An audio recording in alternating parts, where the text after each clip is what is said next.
Kituo cha 6. Veronika anapangusa uso wa Yesu. Katika sehemu hii ya pili tutafakari dhamira hii: imani ya Kanisa Katoliki. Imani hai lazima idhihirike katika namna kuu 3, nazo ni kuungama, yani lex credendi.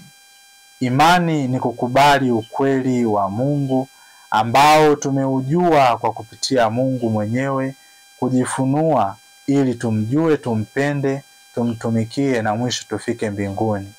Ukweli huo wa kimungu hatuwezi tukabaki nao moyoni kama siri. Ni lazima tushuhudie kwa mioyo yetu kwa watu wengine wajue kile tunachokiamini.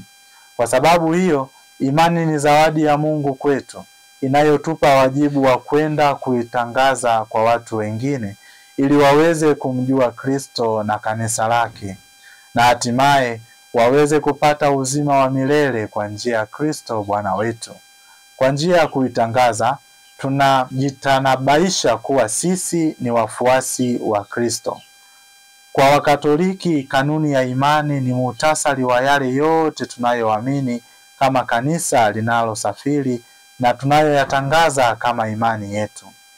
Wajibu wa kuitangaza imani kwa watu wengine ni wajibu ambao Yesu mfufuka alilikabidhi kanisa, akisema, basi enendeni mkawafanye mataifa yote kuwa wanafunzi, mkiwabatiza kwa jina la Baba na la Mwana na la Roho Mtakatifu, na kuwafundisha kuyashika yote niliyowaamuru ninyi. Na tazama, mimi nipo pamoja nanyi siku zote hata ukamilifu wa dahari. Rejea Injili ya Mathayo sura 28 aya 19 hadi aya 20. Wajibu huu ndio unaolipa kanisa hadhi ya kuwa mama, mwalimu wa imani na maadili.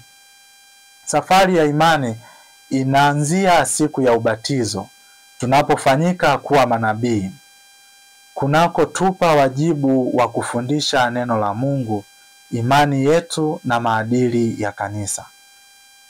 Tulifanyika kuwa makuhani, kunakotupa wajibu wa kutakatifuza malimwengu kwa sala, sakramenti, matendo mema na kwa dhabihu safi inayompendeza Mungu.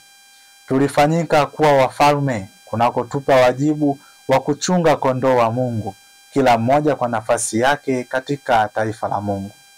Mtakatifu Veronika ni mfano bora wa watu waliokiri imani yake hadharani na kujitanabaisha kuwa yeye ni mfuasi wa Yesu Kristo.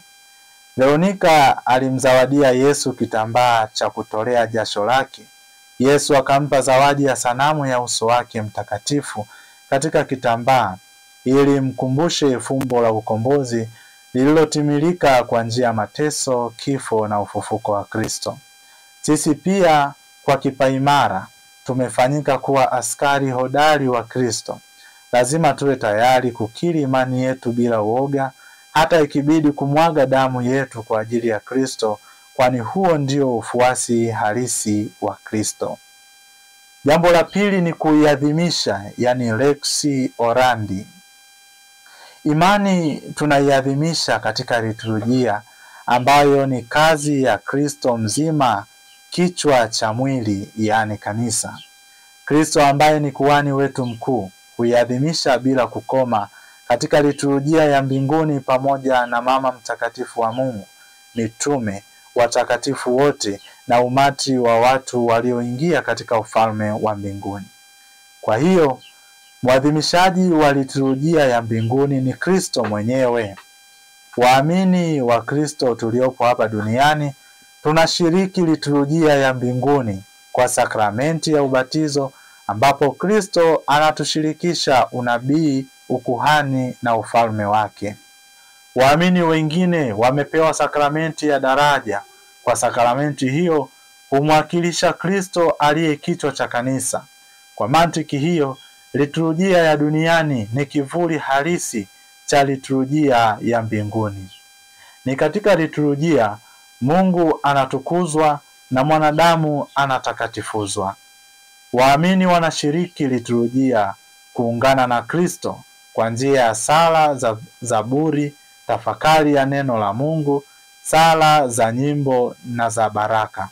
Katika liturujia, maadhimisho ya masakramenti hufanyika.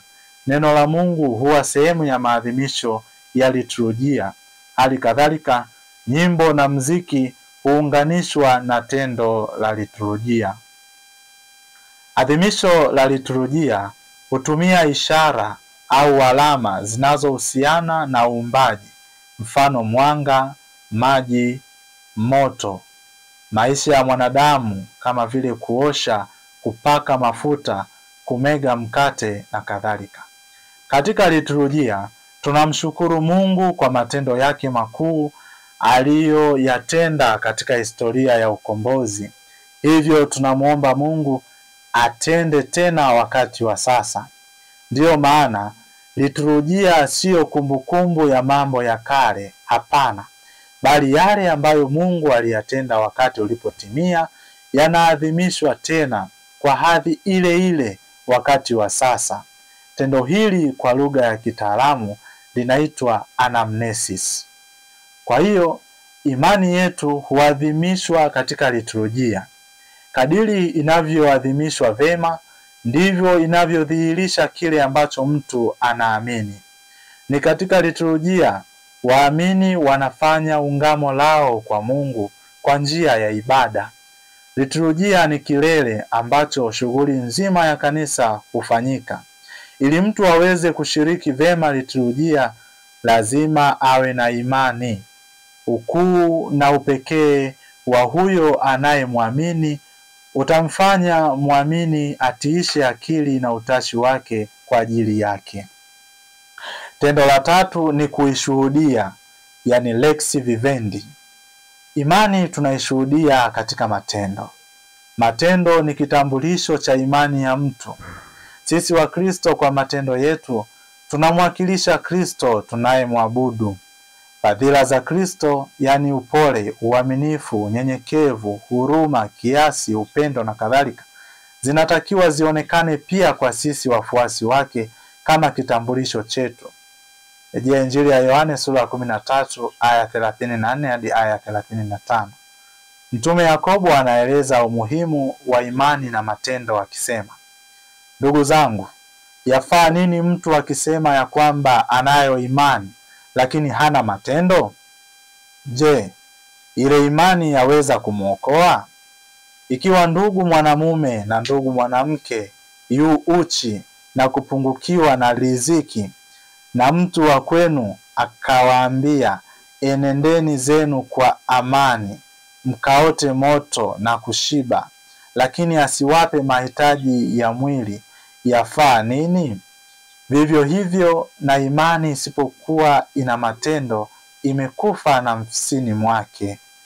Rejea waraka wa Mtume Yakobo sura ya 2 aya 14 hadi ya 17. Daima matendo husema zaidi kuliko maneno. Imani yetu tuliyoipokea tangu batizo wetu lazima ilete mabadiliko katika maisha yetu, yaani kuyaacha mambo ya kale ambayo hayakumpendeza Mungu na kumvaa Kristo aliye nuru, kuwa tayari kuenenda katika nuru. Matendo yetu yatutofautishe na wasioamini katika Kristo. Hatimaye, kwa kuwa chumvi na nuru kwao, wavutwe kumfuata Kristo anayewakilishwa kwa matendo yetu mema. Kutenda mema ni kuinjilisha. Kwa hiyo tujitahidi kutenda mema kwa kuomba pia neema ya Mungu ambayo hububujika kutoka katika liturujia.